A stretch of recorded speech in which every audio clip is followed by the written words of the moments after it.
Why do honest people keep getting slapped in the face? You've probably asked yourself this question at some point. There is no one I've ever hurt because I'm a kind guy who helps others. I want to think of myself as someone who is decent. So why am I still dealing with so much negativity? For what reason am I going through all this misery and pain? Why does life relentlessly put me through my paces? Surely we have pondered these matters on numerous occasions during our lives. If you're serious about your personal health, whether you want to stop suffering, get clear guidance on how to stop overthinking, or to be more present in life, now's the perfect time to subscribe to our channel. Like this video if you're ready to grow further as a person. Now, let's continue. How did Buddha perceive this? Life is misery. He learned the first thing on the night of his enlightenment. Everyone has to deal with pain at some point. Whether one is virtuous or bad, pain is something that neither group, according to Buddha, deserves. Buddha realized that everyone was suffering. However, when we encounter hardships in life, when we confront these unpleasant circumstances, we tend to believe that we are the only ones living through this hell. Everyone feels that way. I'll admit that there are moments when I do too. However, Buddha instructs us to view pain as a universal entity wherein we all experience suffering. Eckhart Tolle, in The Power of Now, echoes this truth. He reminds us that suffering is not personal. It is a shared human experience, an illusion created by the mind's attachment to pain. He says, the primary cause of unhappiness is never the situation, but your thoughts about it. So could it be that our suffering is made worse by our resistance to it? By believing we shouldn't suffer, do we deepen the wound instead of allowing it to heal? I have a tale to tell you.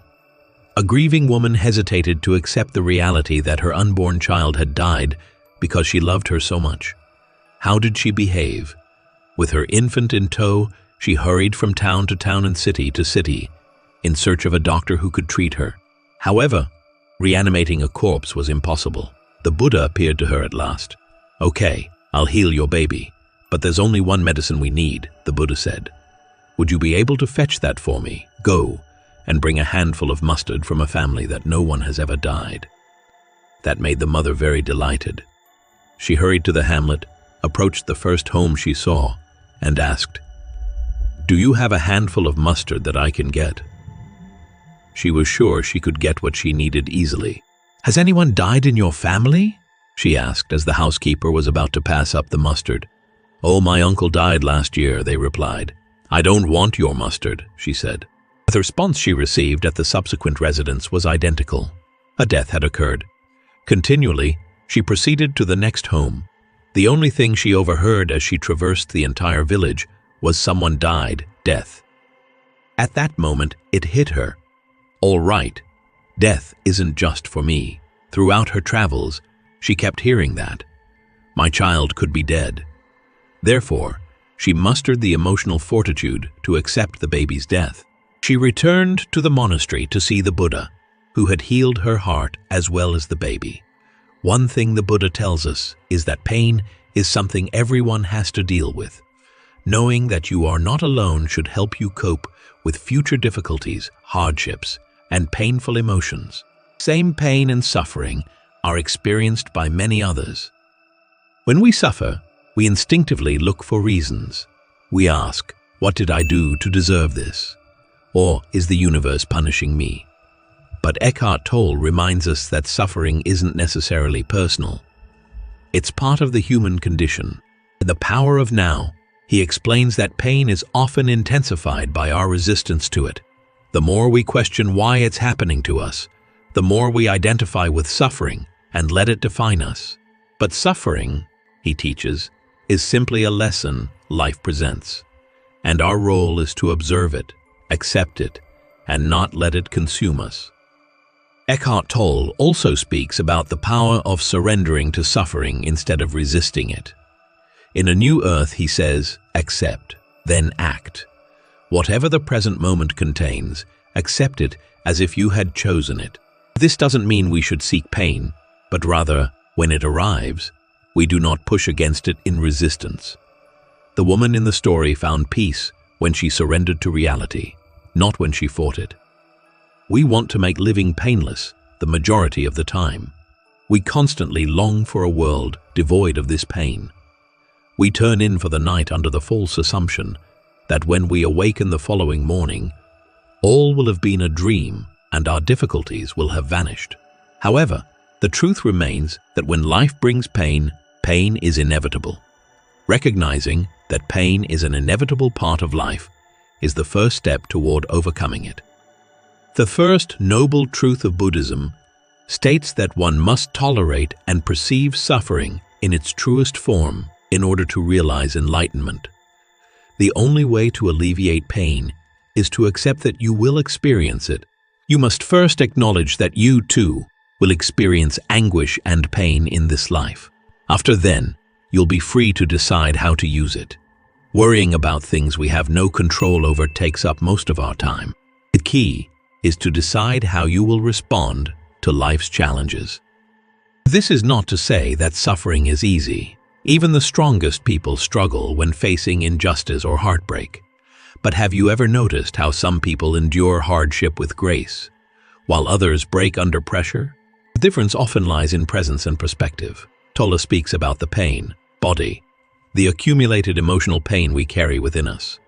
When we attach to our suffering, we feed this pain, body, and reinforce the cycle. However, when we become fully present, accepting pain without resistance, we allow it to dissolve over time. Pain is unavoidable, but our relationship with it determines whether it will define us or refine us or refine us. Eckhart Tolle teaches us that the ego thrives on pain because it feeds off our identity as the one who suffers. He states nothing ever happened in the past. It happened in the now. When we dwell on our pain, we keep it alive. But when we meet it in the present moment, without adding layers of resentment or regret, we begin to dissolve its grip. The majority of the time, the unpleasant emotions and hardships we experience are actually gifts from above. We would not be able to cultivate a resilient spirit if we were never tested by life's challenges. Everyone needs to know how to swim, so the old adage goes. What do you have to do? The pool is yours to leap into. After you've felt the effects of drowning, you'll know what to do to improve your swimming skills. Similarly, there is no point in wishing that pain might be erased from existence or attempting to escape it. Just saying, "Please don't give me suffering," won't make a difference. Keep in mind that no matter how bad things become, you can always choose to think positively and persevere. Being joyful and at peace is possible whenever you have the mental fortitude to confront whatever life throws at you. Another important lesson from Tolle's work is that life is not about fairness in the way our minds want it to be. Life will give you whatever experience is most helpful for the evolution of your consciousness. He writes, "When bad things happen to good people, it is not a cosmic mistake. Every challenge, no matter how painful, carries a deeper purpose, an opportunity for growth, transformation, and even awakening." If we look beyond our immediate suffering, we may see that hardship often reveals new paths we never would have considered otherwise. Eckhart Tolle gives us a final piece of wisdom in Stillness Speaks. Whenever you deeply accept this moment as it is, no matter what form it takes, you are still, you are at peace. The moment we stop resisting and start embracing life as it is, suffering loses its power over us.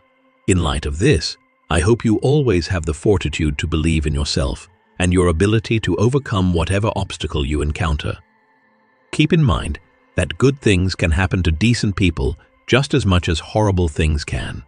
Nice things do not necessarily happen to terrible people, and bad things do not always happen to nice people. This perspective is echoed in the teachings of many spiritual traditions. Buddha spoke of suffering as a fundamental truth of existence. Jesus endured immense suffering despite his goodness. And Tolle reminds us that suffering becomes transformational when we stop resisting it. Instead of asking, "Why is this happening to me?" we can ask, "What is this teaching me?"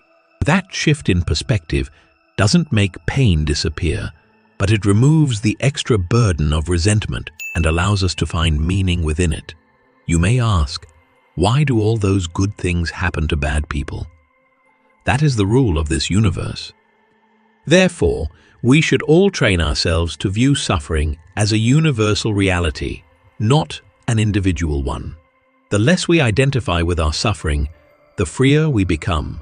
Life will always have its challenges, but with presence, surrender, and faith, we can walk through them with grace. Perhaps the greatest paradox of life is that suffering and joy are deeply connected. The people who have suffered the most often develop the deepest wisdom, the most profound compassion, and the strongest faith. If life were always easy, would we ever grow? Would we ever develop resilience, understanding, and the ability to help others in their darkest moments? The next time life challenges you, remember, it is not punishing you. It is not punishing you. The question is not, why is this happening? But how will I respond? Let's keep growing together on this path of self-discovery. Subscribe to our channel for daily inspiration and grow as a person. Comment the word "now" and like the video to show your support. Also, consider sharing this video with someone who could use some encouragement to slow down and enjoy life more fully.